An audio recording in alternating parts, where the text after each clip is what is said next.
And we can all turn around and watch Abe's presentation. Yeah. Yes. Yes. Also, it's clear you no longer have a corporate comm shop at your disposal. Just saying. Ouch. No,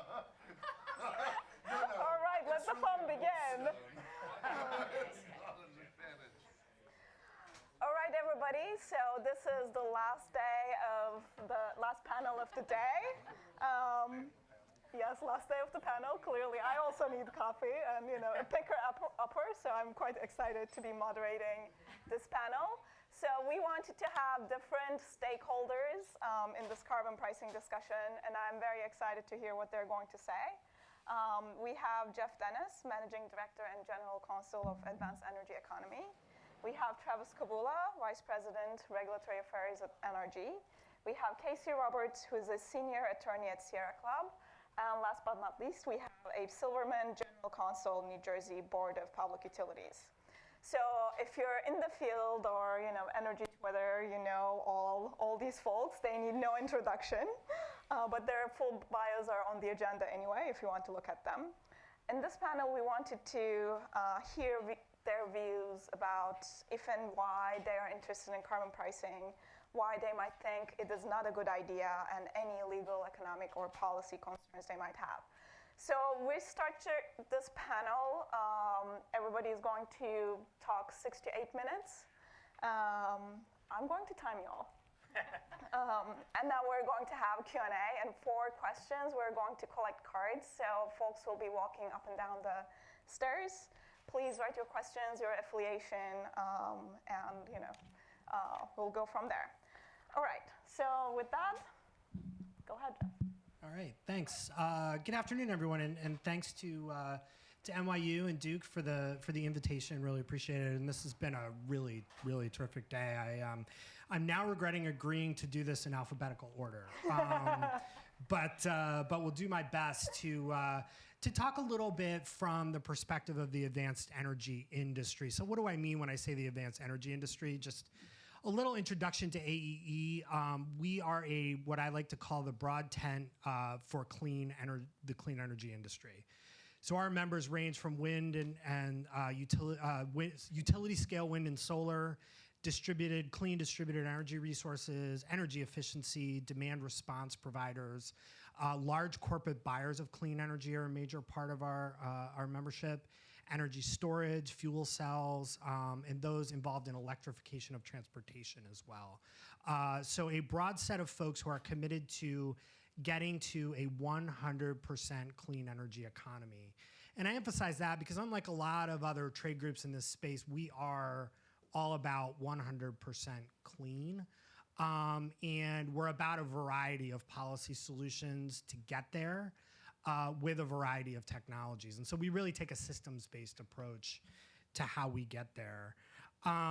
So, another thing that I'll say about that systems-based approach is that we really do pursue a mix of strategies at states as well as in the wholesale markets.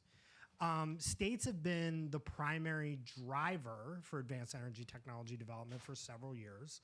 And so necessarily that's been a focus of our industry in terms of expanding their growth. And so you'll see that reflected in some of what I talk about.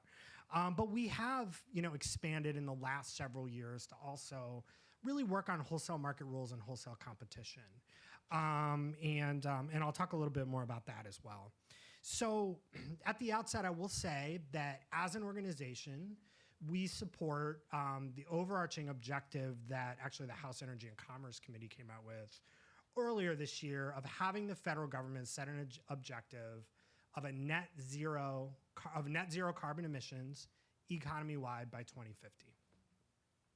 Now, within that objective, we've urged Congress to consider a number of different policy tools: a clean electricity standard, some form of carbon pricing, increased R&D, tax incentives focused on still emerging technologies. And wholesale market reforms that remove barriers to the ability of advanced energy technologies to compete on a level playing field. So before I talk about how carbon pricing fits into all of that for us, I kind of got, as I was thinking about this, I kind of was thinking about some of the realities that we take as a given when we think about how all these technologies fit together and how carbon pricing fits as part of that. I think the first reality, and we've heard a lot of this today, is that, absent some change in the FPA or some dramatic shift in federal policy, states are going to continue to make policy concerning generation resources and the generation resources used to serve their customers. And we can argue about the wisdom of various of those policies, but I think at the end of the day, we have to take as a given that states are going to continue to do that. I think we also have to recognize that when states make these policies, they want to see low and zero carbon stuff built, and they want to see high carbon stuff retired.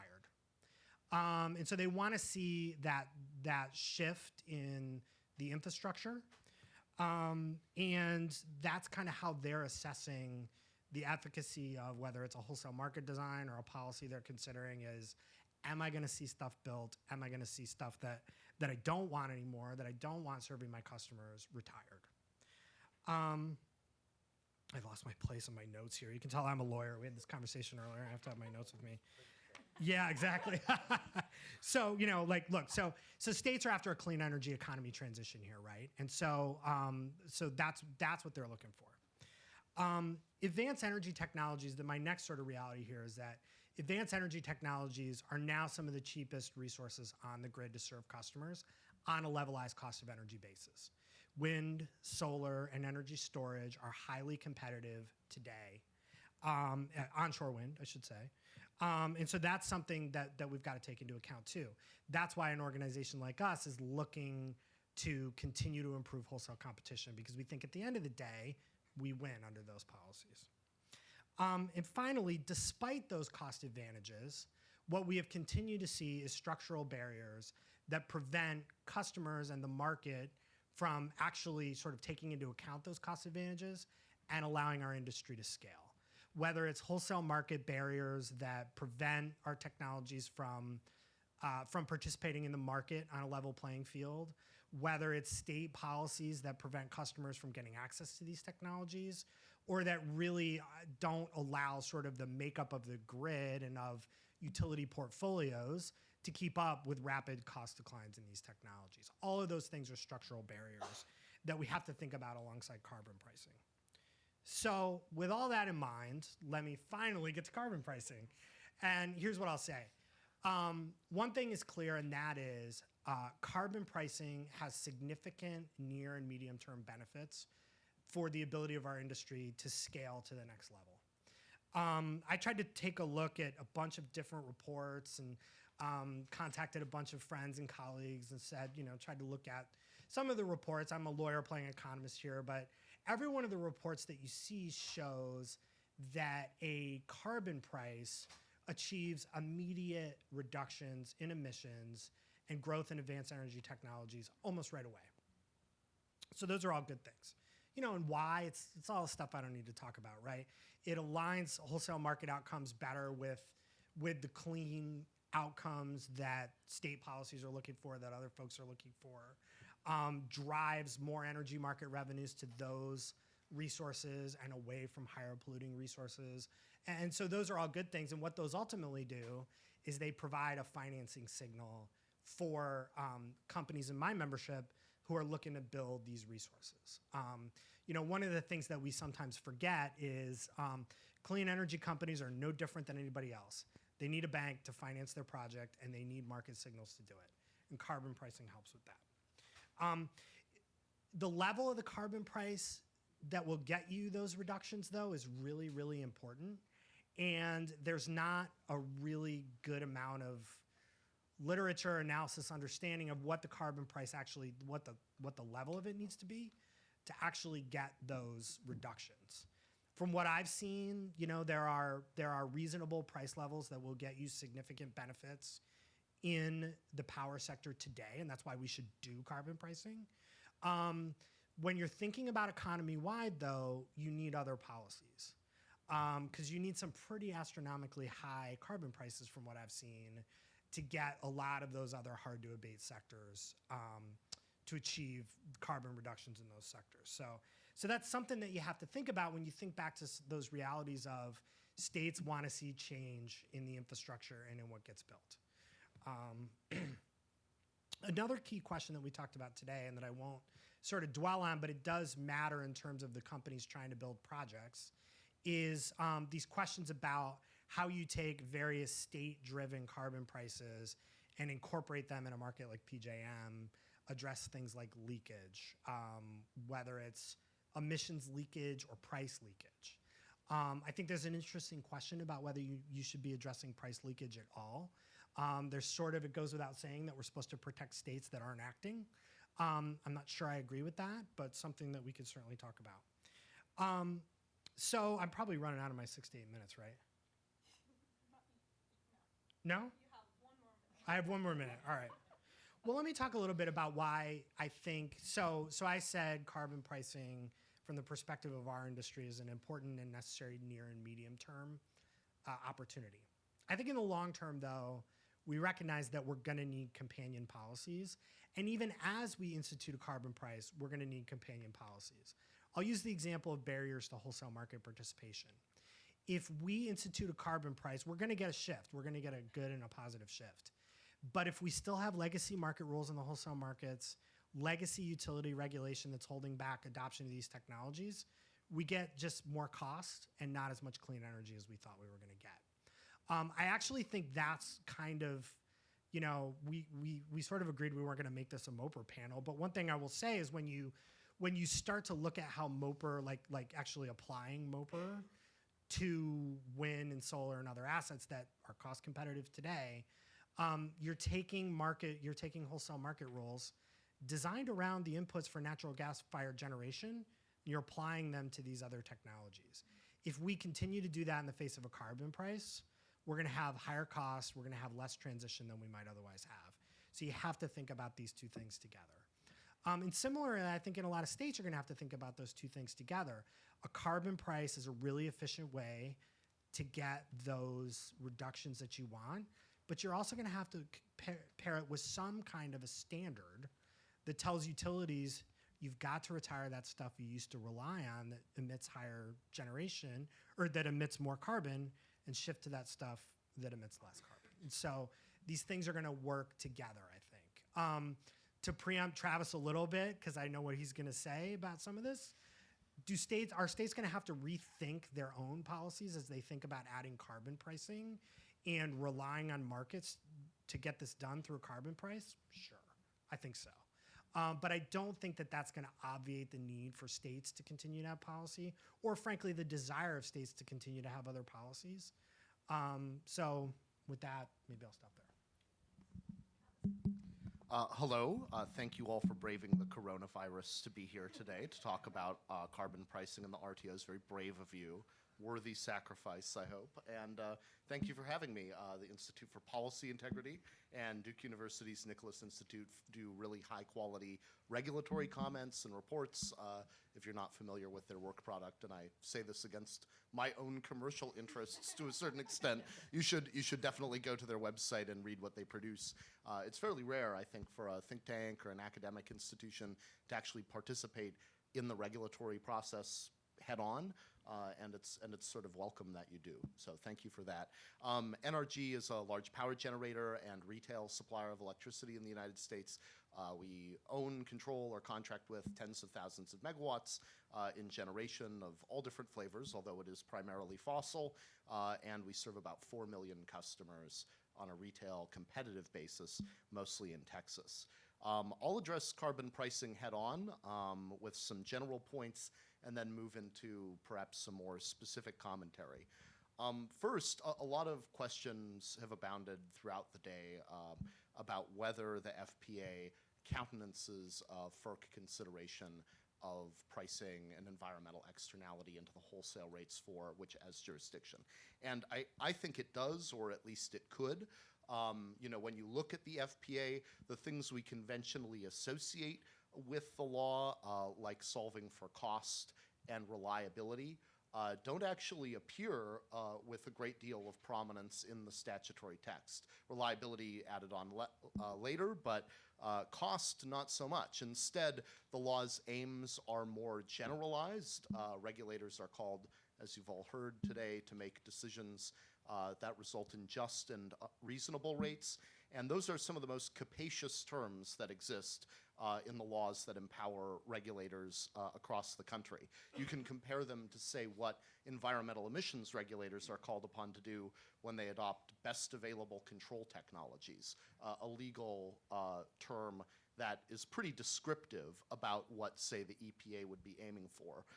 But in terms of even the variables that the FPA is generally considered to solve for, like cost and reliability, those aren't particularly well articulated in the statutory text, which means that FERC, I think, can do sort of what it wants on particular questions like this, within the bounds of due process and giving people a hearing and building a record and hiring expert witnesses to say whatever they will.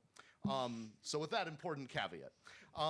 Second, we do nevertheless typically, when we understand that there's another regulator out there whose job it is to control for, say, the emission of dangerous pollution, FERC typically acts not to commandeer that person's field of regulation. And here, you know, they notionally have the authority and indeed the legal mandate to regulate emissions. EPA has, obvious for, as we all know, gone back and forth as the administrations have changed on regulating for carbon dioxide and other greenhouse gases. But typically the framework would be that the environmental regulator takes some action that gives rise to the actual dollars and cost, and then FERC acts to incorporate that into the market. Or, as we've heard about alternatively today, FERC acts to reflect in wholesale pricing something that a state regulatory regime has given rise to. And so that, I think, is really the dynamic we've been circling around all day about whether or not FERC sua sponte takes action to grab that externality and try to price it into the market, or rather whether they're just trying to hold up a mirror to something another competent jurisdiction is doing. I think one thing we haven't touched as much on is a prudential consideration of whether building a carbon price solely into the power market makes a lot of sense on a policy basis. And it really depends, I think, on one's views about electrification being socially beneficial, both in terms of consumer price and emissions regulation, and whether a carbon price that's applied only to the power markets will dampen the demand for electrification. You know, it would be not a good thing to price, you know, at the time when we see perhaps EVs cross over with gasoline for someone to intervene and reflect the carbon externality only in the market for power that we want to get more and more people to off of gasoline and diesel. And then closing out the generic considerations, I think this point was raised by Commissioner Glick, and it was the sort of foreseeing comment that Jeff made. Does a carbon price really matter at all if states are just going to commandeer this market to begin with state-led long-term procurements? If states set policies that aren't even, I won't even talk about them being more ambitious, I'll instead just talk about them being more costly. If states have policies that call out particular technologies and have them be acquired at a higher price in a directed manner than a market would result in terms of carbon emissions reductions, albeit through a more modest price adder for carbon, then the former is going to bind to the detriment of the latter. In other words, you could adopt a carbon price, and if you're a state like, I don't know, Virginia, which seems poised to adopt a highly directed capital plan at the behest of its regulated utilities and others, then a carbon price might not, at the end of the day, even matter. It might not move the needle in any appreciable sense. So that, I think, is a real consideration. A couple more specific considerations. You know, first, I think I've sort of already alluded to this, but I think it is more defensible to have a regime where an RTO is simply trying to hold up the mirror to goals that are otherwise adopted. But that should be possible. And if we are fearful of a modest carbon price not binding, there are at least hypothetical or theoretical constructs that would prevent that from occurring. Let me just throw one out there. This is kind of a fun thing to consider. So any given jurisdiction has a basket of clean energy policies, and each of them have some kind of implied cost associated with the emissions reductions they get out of them. And some of them are very low cost, and some of them are very high cost. And so I think what you could do is try to pull out the price effect or the implied marginal cost of carbon abatement from those state policies, and then take that cost and reflect it in the wholesale price in terms of carbon adder in the RTO markets. If you did that, then even the most stringent state policy and whatever compliance vehicle that's associated with it, like the DC's solar REC program, the prices on that market would then drive to zero, because the binding policy influence would be the price of carbon reflecting that marginal cost of emissions abatement. Now, that's a very high price of carbon indeed.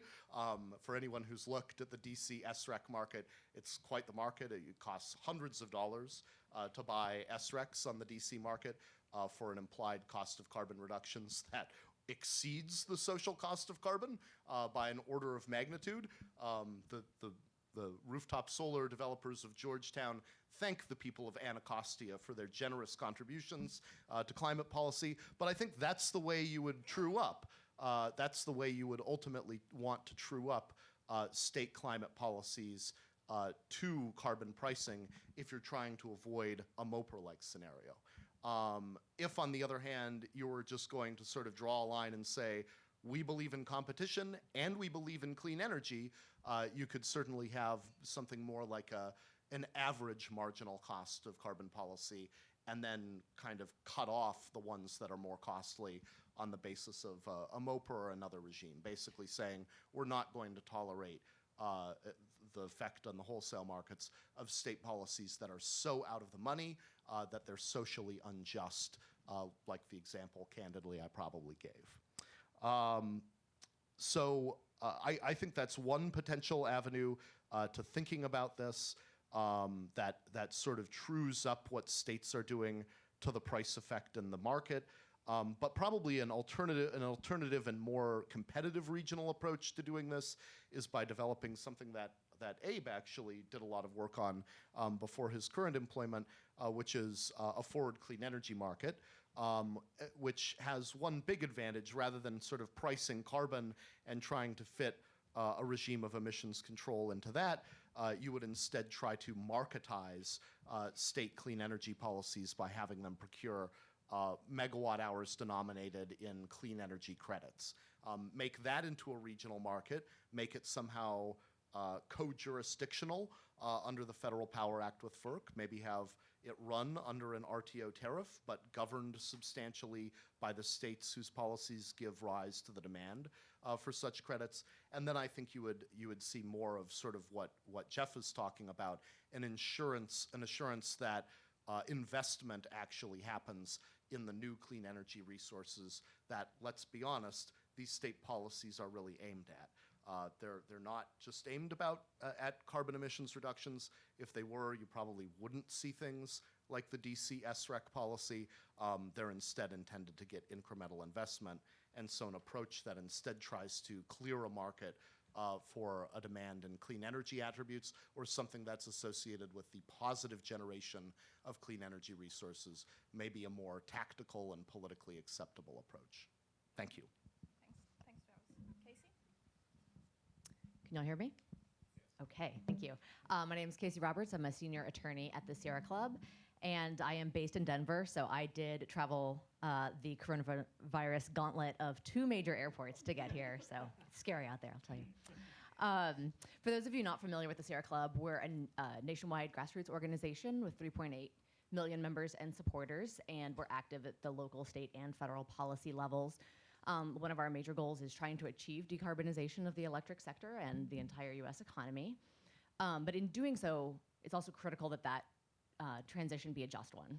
And what we mean by that is that it's a transition that alleviates the energy burden on low-income consumers, also one that provides for a transition for fossil fuel workers, and also one that addresses the communities that are overburdened by toxic air, water pollution by the fossil fuel industry.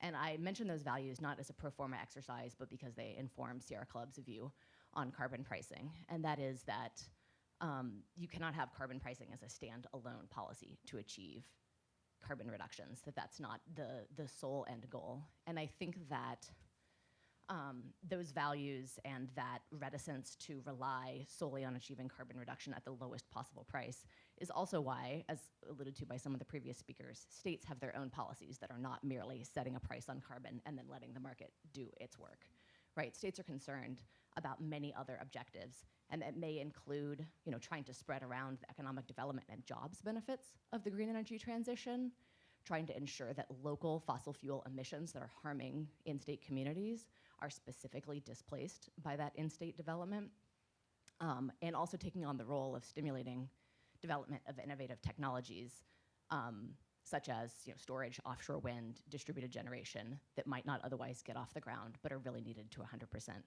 renewable energy future.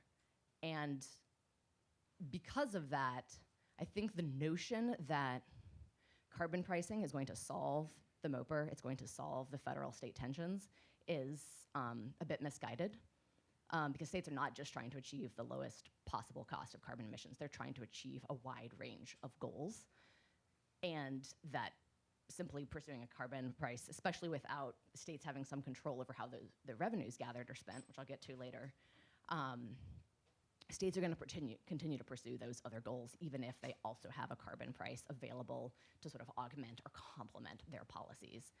And so that leads into sort of the next question, right? Where if the carbon price is intended to displace those other state policies, then it's absolutely a non-starter for organizations like the Sierra Club and I think many other stakeholders.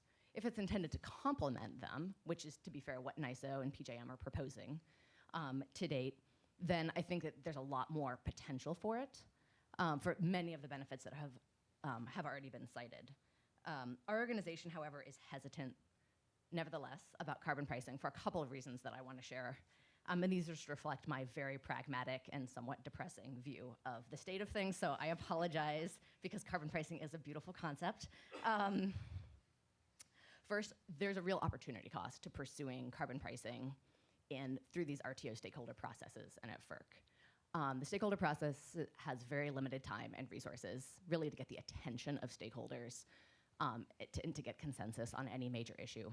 FERC has very limited time and resources, especially when it can barely maintain a quorum. And so we feel like there are bigger obstacles to clean energy deployment in the country. And a major one of those, which I'm a broken record on, is the capacity markets, the mandatory capacity markets specifically of the eastern markets and their resource adequacy construct. And I worry that carbon pricing becomes a distraction from resolving those other problems.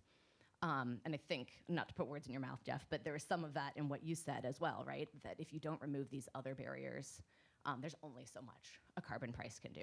And so we kind of, again, just stakeholder dialogue, our perspective is keeping our eye on the prize and trying to resolve those resource adequacy issues first and foremost, and avoid having carbon pricing become a distraction, particularly where I think some parties in the discussion are seeking to offer it up as the sole pathway out of the MOPR tension.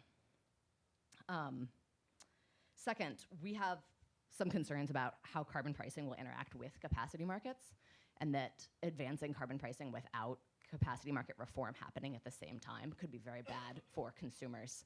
And just as an example of that, and something I'd love to hear more about from anybody who might have done research on this, but we're concerned that the capacity market demand curves will shift upward as a result of a capacity price. So to be technical and very PJM-centric for the moment, PJM's demand curve for its capacity market is based on reference technology of a gas combustion turbine. And a key input to that is what are the energy and ancillary service offsets that unit will receive. If you have a carbon price, that gas turbine is going to be dispatching less, right? That's the whole point. And then their ENAS offset is going to be lower, and their net cone, which anchors the demand curve, is going to shift upward. So you have higher capacity market prices, which is exacerbated then by the barriers to entry by state-supported resources. So these are some of the dynamics that we are concerned about, and I would say hoping to understand better as we look into whether a sort of a broader carbon pricing scheme is actually beneficial for clean energy outcomes. And the final point I'll make about sort of our reticence in this space is that it's unclear that states will have any say in what happens to the revenues. There was a little bit of discussion about this earlier. There seemed to be some like kind of quick consensus around the idea that just give it back to consumers. That certainly is the simplest approach and the most legally defensible. But in our view, carbon pricing can be a useful tool if you use those revenues that you've gathered for a productive purpose, right? One that addresses those other values that the state may have, such as helping overburdened populations, whole home weatherization, job retraining, and placement programs for fossil fuel workers, et cetera. But if states don't have any say in how that revenue is spent and it's simply refunded, then you actually miss out on a lot of the potential opportunity created by carbon prices. So that's my pragmatic take. Thanks, Casey. Abe?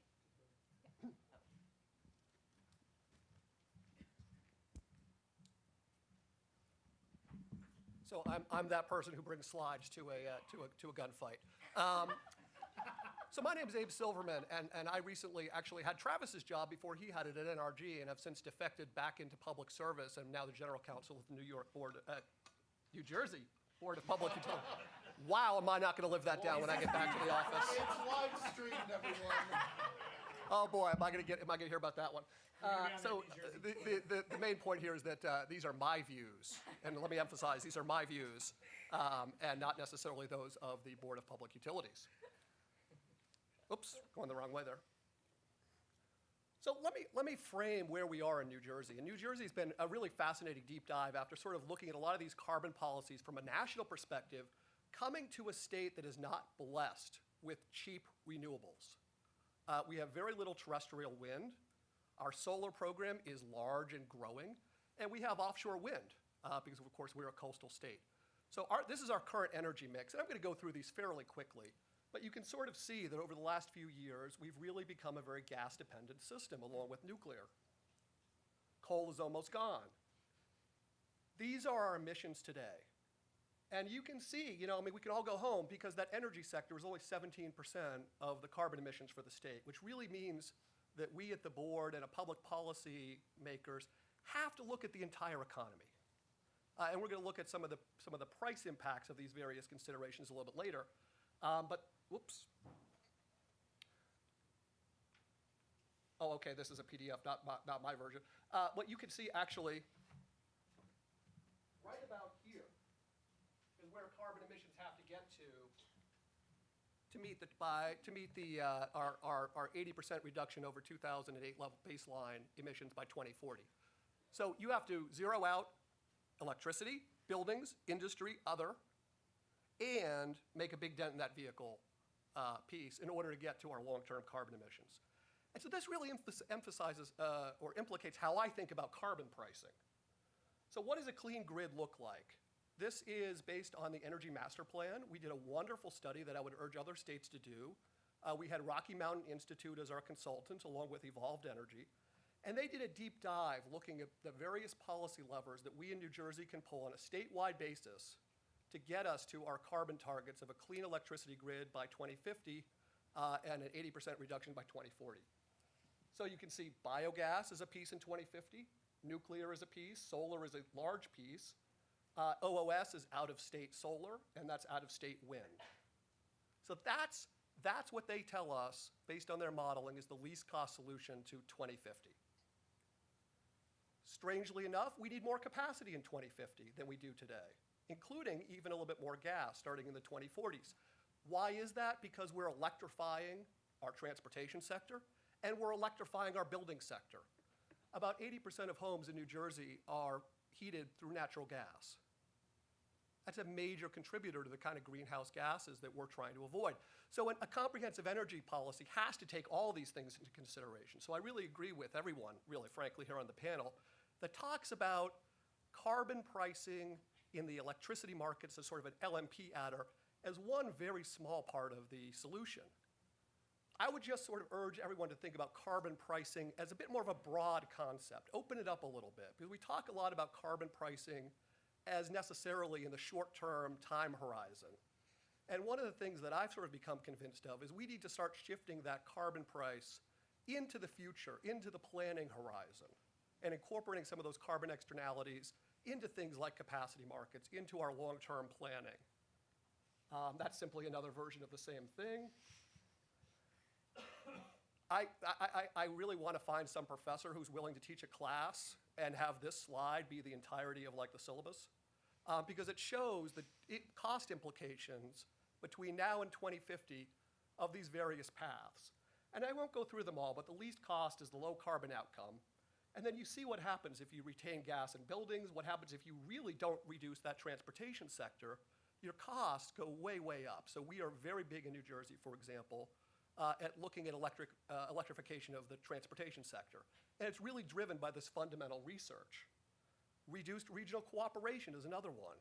So if we don't have other states also giving us access to renewables out of state, our costs go way up. And so there's a real tension between how these states work together and pursue these goals together.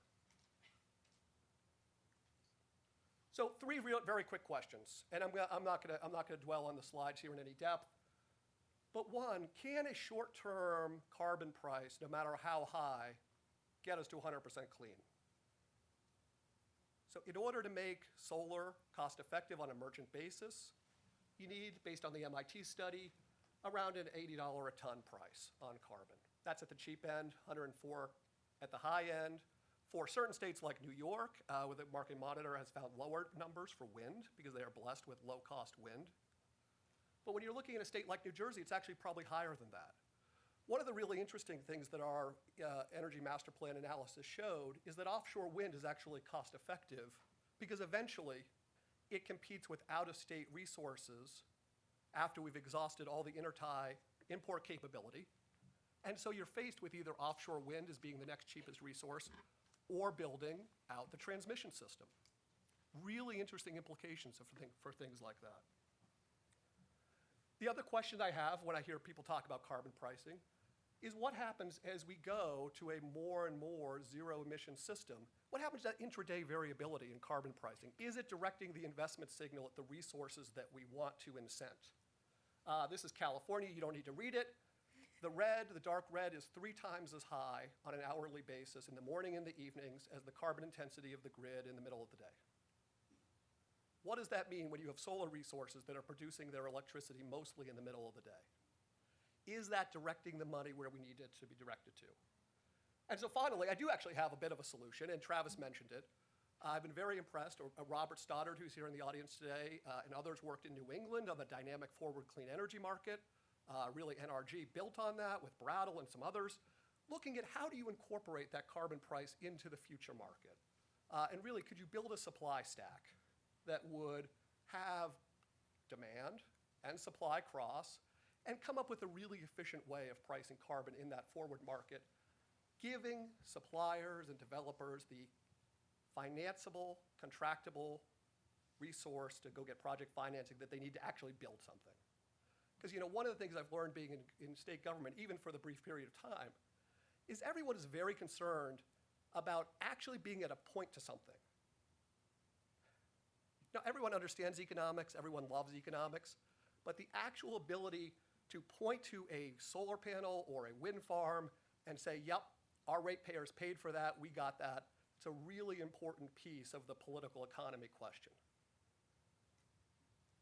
And I just say, to me, this is really one of the fundamental questions. Are we trying to incent investment in the lowest carbon grid tomorrow, or are we really trying to build the low carbon grid of the future? And those are two very different policy outcomes, and they may actually require a different style of carbon pricing. So I will just say, New Jersey Board of Public Utilities is hiring. Come work with me. I have 2 spots open in my legal department. Come solve these issues with me. And thank you all very much. I look forward to the questions. All right, thank you, everyone. And as a reminder, please, send questions. All right, so the previous slide was actually great for this question. that is coming from our audience. Most of your comments focused on incentivizing new generation build, and I think that is a fair question. But we also need to think about more near-term dispatch decisions. And some of you also mentioned, we're looking at electrification, for example. You need the right price signal. You don't want to charge your electricity when coal is on the margin. So can you speak to the value of carbon pricing in achieving near-term reductions via dispatch? And what your thoughts about that near-term value is? I mean, I would just say at a high level, since I'm not an economist, I think it does have a lot of value, right? If we're in a marginal cost-based regional energy market, when you add the price of carbon pollution, you change dispatch outcomes. That's why I think, and I don't know that I'm disagreeing with Abe, but kind of toward the end, he talked about there being this dichotomy between the lowest carbon grid tomorrow and the lowest carbon grid in the future. And I think carbon pricing gets you the lowest carbon grid today through dispatch, while we're also working on the grid of the future. That's what I would say. Yeah, I certainly don't disagree with that. I think we as a sector really need to look at tactics versus strategy. And I feel like a disproportionate amount of energy, and listen, we're all guilty of this, is spent on the tactical. Today's MOPR, today's stakeholder process, rather than focusing on the strategy, which is the long-term piece. I mean, I'm always embarrassed, like when I go and talk to people within the agency and others out there in the industry, I don't really have a good market-based solution for them. I can't say, oh, hey, look, PJM or some other institution has developed a scheme for getting the most low-cost carbon at the most carbon reduction at the lowest possible price. That co-optimization of reliability, price, and carbon that we all think we need. And there's really, frankly, nowhere in the world, certainly nowhere in the United States, certainly nowhere in PJM, where people have come up with that market design of the future. Competitive markets are incredibly powerful at reducing prices. And we need to harness those competitive forces if we're ever going to decarbonize at a price consumers can afford. Yet, where is that work being done? And venues like this are very good. I'm not sure the venue for having that discussion, frankly, is the PJM stakeholder process. But we need it somewhere. We need a safe space to have that discussion. IMAP in New England, sorry, for those of you who don't know, this was an effort 3 or 4 years ago that was sort of an offshoot of the ISO process, where they came together to talk about these big issues and resource adequacy in New England. And it was really going great until it wasn't. But it was a wonderful place where new ideas were shared and people really tried to tackle some of the big questions. I'll just, in direct response to the question about dispatch, I think there are certainly, and the analysis group study for NISO certainly showed this, like some significant benefits near term in terms of the emission changes.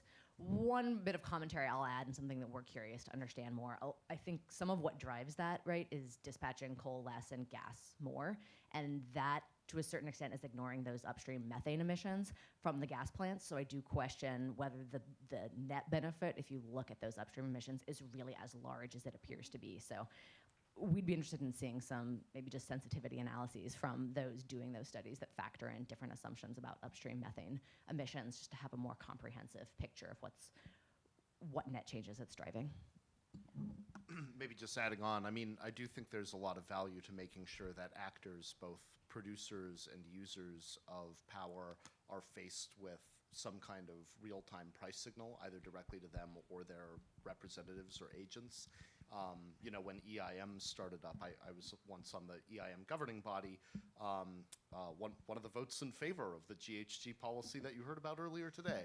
But one of the interesting things about EIM is that a lot of the interior coal plants were not facing any kind of dynamic real-time price, and they tended to serve their loads by block scheduling those coal units. When you finally had a market overlay with locational marginal prices being surfaced every 5 and 15 minutes, that the kind of information asymmetry that we'd alluded to earlier was eliminated, a lot of those coal plants have become ramping and cycling resources. And you'd like to think that that would happen with or without some kind of software overlay like an RTO, but the fact of the matter, it didn't, probably wouldn't have. So that's one important thing. I think looking into the future, one of the things that Abe said about the volatility of pricing and what you would need in terms of driving investment in times when a carbon price might cause pricing to be concentrated at very high levels into particular intervals.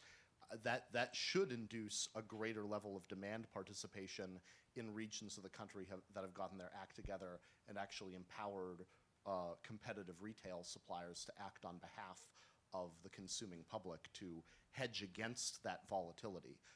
Unfortunately, the only state of the union that's so far accomplished anything like that is Texas, where there's a very real economic incentive on the part of retail suppliers to hedge their load and to face their load with some of the dynamism that we're seeing out of those volatile prices that'll naturally result, carbon price or not, from a high renewable penetration system. So the latest data is just out from ERCOT, and it's something like 1/5 of customers, including retail, like residential customers, are signed up voluntarily on time of use products in the Texas market as a result of some of these changes you've seen recently.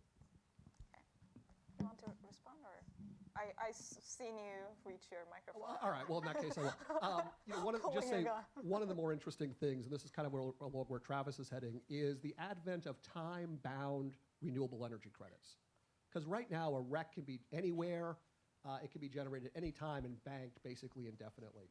There's a real interesting trend to looking at hour-by-hour RECs that are unit contingent and time-bound, so that regulators and consumers know that their actual consumption at a given point is being offset by not just sort of a commodity REC, but one of these more specialized products. Really interesting trend.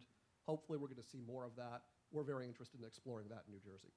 So I actually want to follow up on that.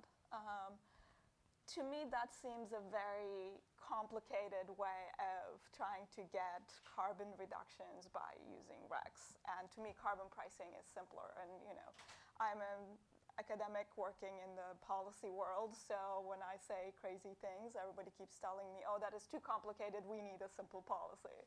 So how is that a simple policy, or simpler than carbon pricing? So two things. One, it's implementable by a single state with room to grow into a regional compact. So a lot of what we do in New Jersey, we're kind of at the end of the electrical pipeline. We got an ocean on one side, we got New York on the other, and so a lot of power sort of comes to die in New Jersey. So it's very difficult for us to think about a carbon regime that avoids some of the leakage issues that we've talked about, that interfaces well with New York. I will tell you quite candidly, there is, this was a little bit of a surprise to me coming in from the sort of more private sector mentality. There is skepticism about the value of RECs. And people really want to know that their green renewable dollars, which are very scarce and which we really try to husband very carefully, are going to actual infrastructure and not simply subsidizing another state. And so thinking about sort of RECs or a carbon price is actually, in a lot of ways, a more difficult political challenge for us in New Jersey and an economic challenge, particularly since we're part of a place like PJM, where we don't set our own rules, than something that we could implement on kind of a standalone basis and really be sure that the dollars we're spending are going to new generation that's directly committed to New Jersey ratepayers. The other thing I would say about RECs a little more generally, but I think it plays into this conversation a little bit, is that if you want clean energy and you want competition to supply it, RECs are actually a really powerful tool if you do them in the right way, right? You have multiple kinds of renewable energy providing them, no set prices, so people have to compete on price. This was actually something I learned through sort of the MOPR wars, was learning how competitive the market for RECs really is. We wrote a whole affidavit that I wish FERC had written about in its order. But but the point is that RECs are actually a really, really competitive market, and you know, they can be a powerful way to get some of these things that we want, while still addressing some of the concerns that folks like Travis have about overall market competitiveness. Okay, so I heard all of you say carbon pricing can be a part of the solution, but you know, it is not by itself enough. So let me ask you the flip side of the question. In all these, you know, new markets that you're envisioning, do you envision a future where carbon pricing is not a part of the solution? Can we get to net zero without actually having the market having this price signal? Yeah, I mean, sadly, the kind of default option is probably not to price. Loud enough here? There we go. I mean, unfortunately, the default option probably is not to price carbon. I mean, you know, most of the states in this country, their power sector, are still vertically integrated utilities that can easily be commandeered to do whatever policymakers and the utilities themselves want done. And, you know, I think Casey takes a more optimistic view of what these state public policies stand for. To me, a lot of them are just vehicles for rent-seeking by the regulated parties who would build you a pyramid if they got the standard regulated rate of return on it. And they don't need a carbon price in order to induce their economic behavior because they're fundamentally immune from price signals. Their price signal is whatever their state PUC, you know, says it is, basically. So, and unfortunately, we're seeing a trend in the nominally restructured states where, you know, the balance sheets of T&D companies are being appropriated for the same purposes to sign long-term contracts, and where, and in some situations where state government offices are simply acting as the buyer agent themselves. So, you know, unfortunately, what I've heard today is that from Commissioner Glick and us here on the panel is that, yeah, you know, maybe we would have a carbon price to make sure people were rowing in the same direction. I think conceptually you could have a carbon price and that's all you would need, but again, it would have to be very high. But I think what you're hearing me and others respond to on this panel is, you know, in addition to whatever our conversation about carbon price may be, we also need to do a better job of trying to marketize the other clean energy policies that we have. And so introducing competition and, you know, time of value of service and time differentiation into policies like RPS-CES that have not traditionally seen that level of complex thinking and an intention to marketize them is really important. And frankly, it might be more important than a carbon pricing conversation. Anybody else? I mean, I just look at the near-term shift that you would see from a carbon price as an important contributor to scaling our industry. Because, you know, a decarbonized power system is entirely possible, but a massive switch. And so it involves us scaling our industry from where we are today to 100% clean in the future. And so I don't think you can leave a policy like carbon pricing on the table if it's got those near-term benefits. I'll also just say, as a citizen who is concerned about climate, carbon emissions stay in the atmosphere for a long time. So the more of those we can eliminate today, the less of them we have in the atmosphere for a long time. So I think there's a lot of reasons to do it, but there's also a lot of reasons to understand that it can't be the sole policy for the reasons we've talked about. Okay, so we heard today different types of, you know, problems that might arise. For example, you know, for approving a carbon adder that is like $3 per ton or something like that. So, you know, barring that, assume like you have a reasonable carbon price, maybe at the social cost of carbon, $50 per ton. Like, what is your biggest worry? We heard like what you would like about carbon pricing, but what is one thing or two things that you would be most afraid of about implementing an RTO carbon pricing? I did talk mostly about my worries earlier, so maybe you don't want to hear from me about this again, Not but everybody else. Yes. preemption. I mean, I would be very concerned with the carbon price being set and that being taken then as states and local governments can do nothing else besides, because that carbon price, field preemption, that's all that can happen. And then you wouldn't be able to have as many of these complementary policies trying to seek the other objectives or, accelerate the transition even more. Yeah, it's funny. I actually don't worry as much about preemption. Probably affordability is one of my main keys, and also getting it to work with the state efforts. Because you talk about RECs, you talk about carbon pricing. Yes, absolutely. New Jersey just rejoined RGGI. Yay. Really good step in the right direction. Is it going to get us to where we need to go? No. And I think Danny talked about it very eloquently earlier. The state policies are imputing a much higher price on carbon than we are likely to get on any carbon price anytime in the future. Plus, a lot of the state policies need to go beyond simply the electricity sector. I think you saw for us at 17% in New Jersey now. So we need that economy-wide carbon price. And once you start putting in a carbon price, you very quickly run up against political economy concerns. There are certain resources that the state legislature wants to promote in New Jersey, has very successfully. We have tiers. And so you're not going to have a one-size carbon price that gets you all the different state policy objectives. And so as we look at this, things like electric vehicles or offshore wind or solar or simply redispatching in a more efficient manner, those all have very different sort of, gatekeeping carbon prices. So how do we develop something that gets us there without all these other policy frameworks? So yeah, absolutely, is a short-term carbon price nice to have? Yes. Is it necessary? It probably helps. But at the end of the day, is it going to substitute? No, it's really not. It's really not. And it would be a shame if folks come in and simply look at one single carbon price and say, hey, all you states with all your varied interests or you federal government should just adopt a single number. I think that's a lovely idea. I just don't see us going there anytime soon.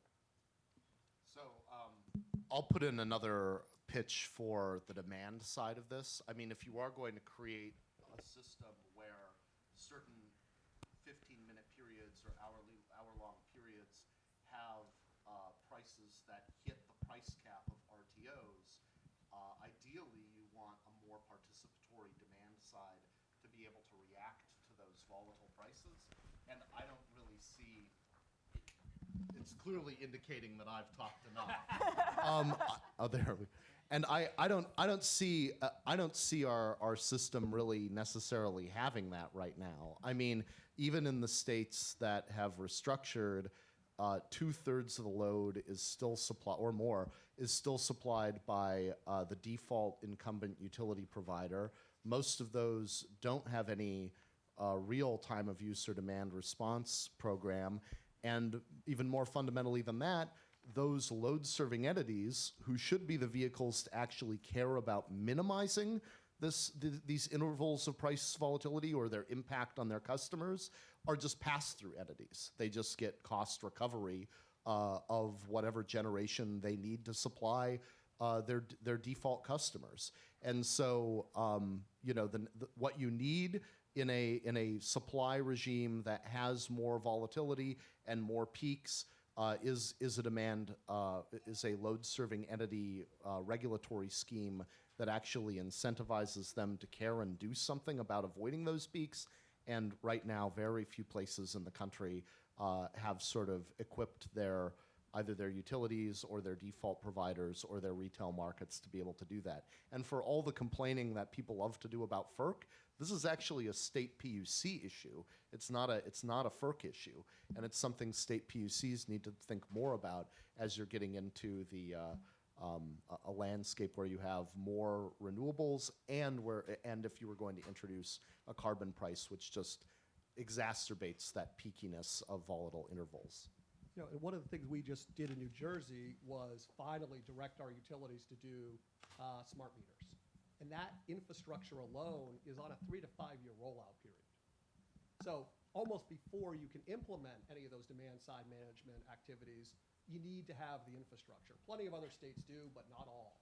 And so we're really playing a little bit of catch up in New Jersey to enable the technology to actually allow what Travis is talking about to happen. I think the concern, the worry that I would have about carbon pricing goes back to what I talked about earlier, is if assuming we get through some of the political economy concerns about setting the right price, if we've still got structural barriers to entry of the clean resources, then we see cost increases, not enough build, and people lose faith in the price, they lose faith in the market, whatever. That would be a concern I would have. I think, to the demand side question too, those are really important questions. We have a number of demand side companies. And it's interesting because Travis talked about ERCOT earlier, and there is a lot of, if you could replicate ERCOT in other places, boy, that would be amazing, right? We took a look at the queue in ERCOT the other day. It's 95% carbon-free energy. Incredible. And then you think about it and you're like, well, customers have to hedge, right? If you're a large customer, what's a better hedge than a long-term contract with a resource with zero fuel cost risk, right? I mean, there's no better hedge than that. How do you get beyond the political economy concerns of trying to replicate that in the 13-state PJM region? I don't have the answer. Right, so speaking of ERCOT and PJM, I guess we have to talk about capacity markets. As I said, I don't want this panel to turn into a MOPR discussion, but that is the elephant in the room. So to me, especially with the MOPR order, carbon pricing makes even more sense because you take more revenues into the energy market and you're kind of dampening the effect that MOPR could have on the renewable resources. So did the recent orders change your thinking about carbon pricing? Did it make it more likely that you would support it, or your support, or did it increase your support, or it went the other way and said, oh, this FERC, I definitely do not want to do carbon pricing?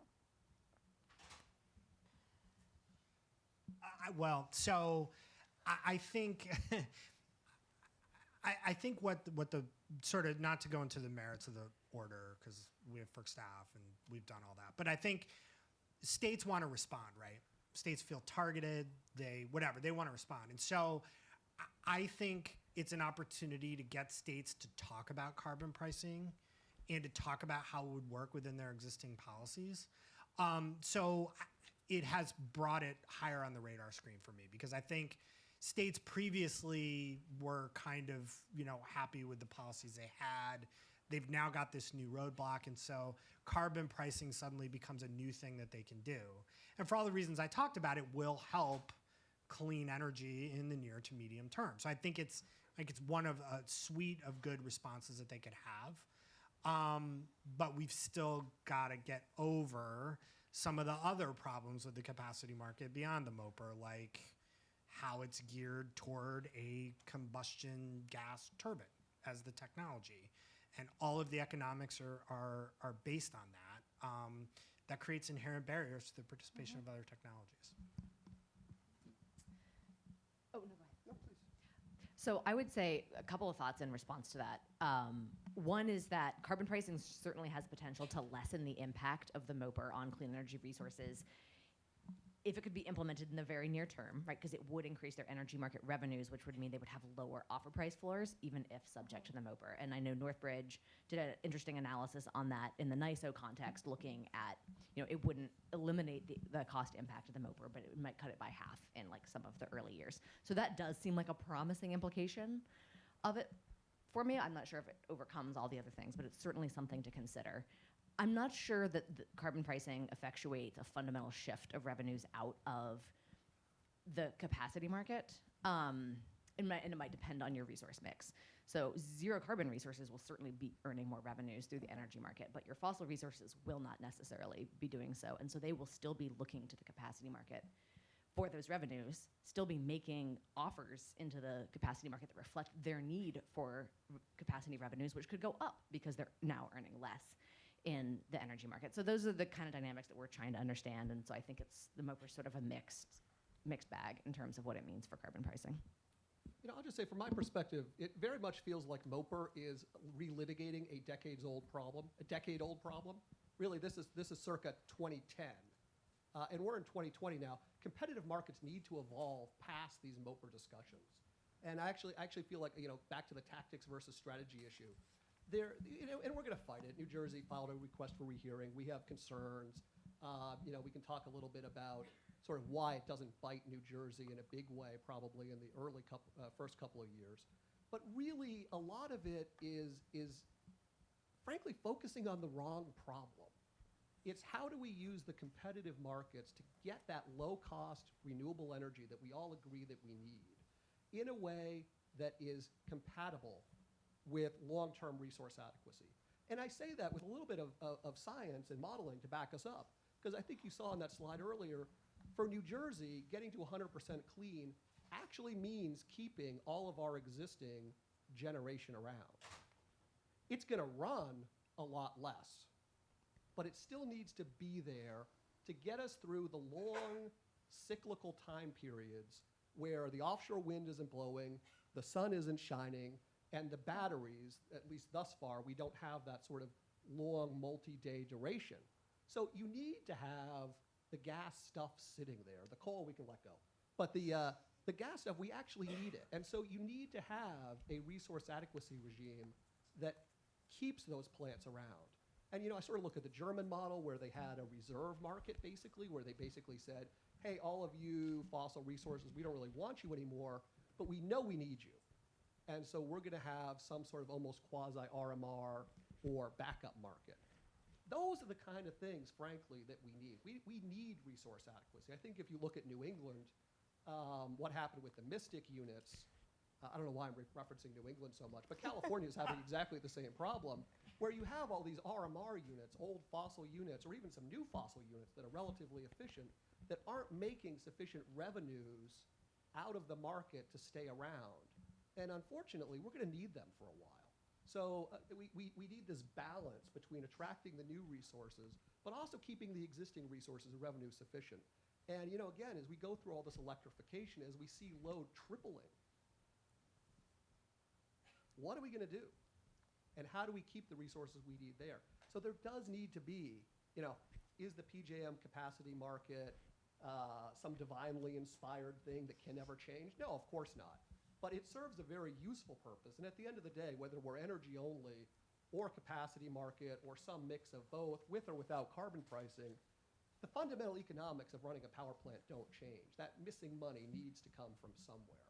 And so the question is, how can we do it in the most equitable way and in a forward-looking way that recognizes the carbon externalities that we're dealing with? I mean, we have heard a lot that MOPR prevents jurisdictions from adopting clean energy policies, and frankly, carbon pricing is the proof point that that statement is not categorically true. I mean, and you could use the hypothetical that I offered of setting a carbon price at the level of your implied cost of carbon reductions from existing clean energy policies, and that carbon price, which would get you the same and more reductions of decarbonization from the system that your less efficient state subsidy policy gets, that policy would not be subject to MOPR. You could do something like a forward clean energy market, which, if creatively implemented into an RTO tariff, would also appear to be not subject to MOPR. So there are at least a couple of avenues where people could adopt clean energy policies that are consistent and not MOPRized. Will states do so? I'm not sure. Let's not forget that the MOPR conversation started not in the context of new sources of decarbonization, but to existing sources of decarbonization, specifically nuclear generation and state ZEC policies. And if you look at the state of Illinois' ZEC policy, and nuclear in Illinois is owned by one firm. If you look at the state's policy, zero emission credits that utilities are required to buy get produced by zero emissions resources, and zero emissions resources in the law are defined as nuclear power plants. And so this is an example of a state policy that ostensibly is about clean energy, but really it's just about a social wealth transfer from hardworking consumers to a single corporation. And so, I would hope that the current moment would be a kind of opening up of our ability to talk about ways to accomplish those carbon reductions in a competitively neutral way, but the thermometer is rising. States are unhappy about what FERC has done, and I do worry about the ability of a productive conversation to occur. Well, I was going to kind of reflect on something you said for just a second. You had mentioned that, like, we've got an RMR situation in New England, right? And it sort of reminded me that, like, RMR agreements are how we got capacity markets in the first place. But you have to remember, like, and for some reason I feel compelled to give this, like, little history lesson, and I think it's because I helped create capacity markets. I defended the New England one before 3 fairly angry judges, actually. And what I have to remind people is that in 2004, the world was 180 degrees different than it is now. We were actually capacity short, and we were worried about serious capacity shortages. In New England, the New England states were just not building transmission. Sudine and her fellow commissioners had to go there and hold as many technical conferences as it took before they agreed to build transmission. Like, there were just, everything was completely different. Now, PJM has a 30% capacity margin, or reserve margin. We are not in a capacity-constrained future. We're in a future where what we want isn't so much resource adequacy as availability and flexibility. So that's all a long way of saying, like, capacity markets have done what they needed to do, but we do need to be thinking about what the system needs in the future, what we can take from capacity markets. Like, we get a lot of good availability benefits from demand response. States get a lot of really good benefit of taking their demand-side programs and turning them into demand response. That was one of my major disappointments about the MOPR order, is it targeted those things too.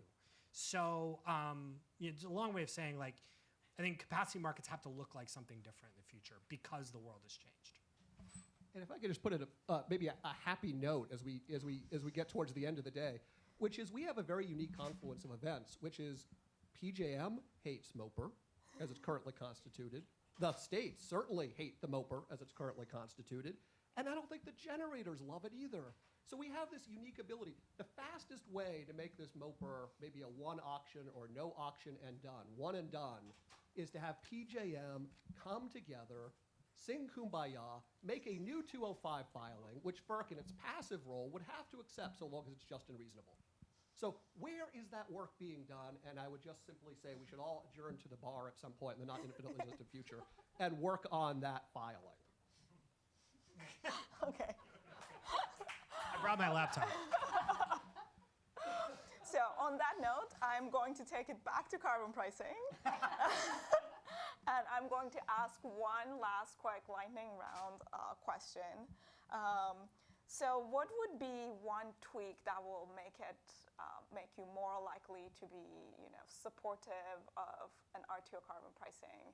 If you're already supporting even more, but what would be the one tweak you would make? And I want to leave price out of it. Travis has been talking about marginal abatement costs, abatement costs, damage costs, compliance costs. It's a whole another day of economic conference. So let's say, you can get the price level you want. What is the other tweak that you will make to make RTO carbon pricing more politically feasible or acceptable or better? I'm going to answer that question assuming two things. One, that there's not a legal question in play about legality. And two, that I'm going to put political economy questions aside. And that is, I would have a carbon price across the entire region. I'm still digging through the studies that PJM has done, and I think they're good studies. I worry about what they say about having a carbon pricing in a non-carbon pricing region. I struggle with that. If I were king for a day.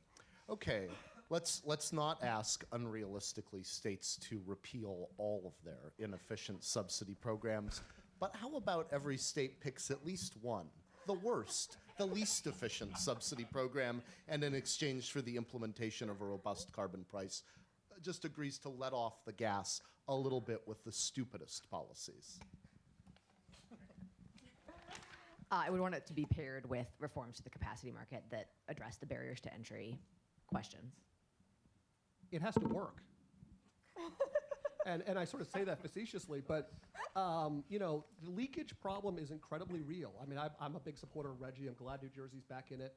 I think PJM, with respect, Gary actually gave the most cohesive set of slides on PJM's proposal that I've seen, and I've sat through some excruciating PJM stakeholder conferences.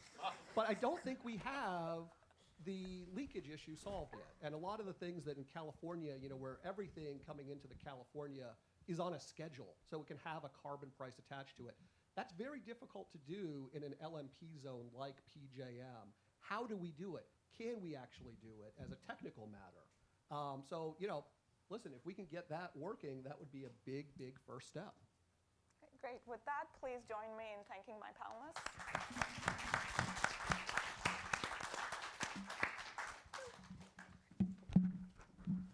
And Kate is going to take us for closing. Sorry, I was trying to avoid that. Thank you. So I have the unenviable position of trying to summarize what we've talked about today, and I now realize because of what Abe said, I'm standing between you and the bar, so that's even a tougher job. I also have to confess I have been following this topic because I find it interesting, but I have not delved as deeply as most of the people sitting in the room here today. So this was an opportunity for me to learn, and so I guess Burcin gave me this job to see if I actually learned anything. So here we go. So this is what I heard today. Absent a national uniform carbon price or federal climate policy, we're seeing differential prices and policies emanating from the states. This is bubbling up in FERC and FERC jurisdictional markets because states are wanting to make sure that their policies aren't frustrated either by the markets or by generators in states that don't have climate policies. And so given this reality, we're starting to see tensions play out in these marketplaces, particularly multi-state ones, but all of the markets. And so is carbon pricing potentially an answer? And we heard a lot of caveats on this today. It's not a panacea. It's not going to, nor should it, stop climate policy making in states. There's lots of reasons beyond just getting to the cheapest marginal price for electricity that states have policies having to do with equity and job creation and economic development, and that would continue. Also talked about how it could be a really good short-term market signal, but doesn't necessarily get us to deep decarbonization, so we would need complementary policies. There were also a lot of fears expressed, particularly in the last panel, about what carbon pricing could do, one of them being that it doesn't do anything, and that sort of undermines the confidence of this price signal if it doesn't change dispatch, if we don't address leakage. Concerns about preemption of some climate policies by states.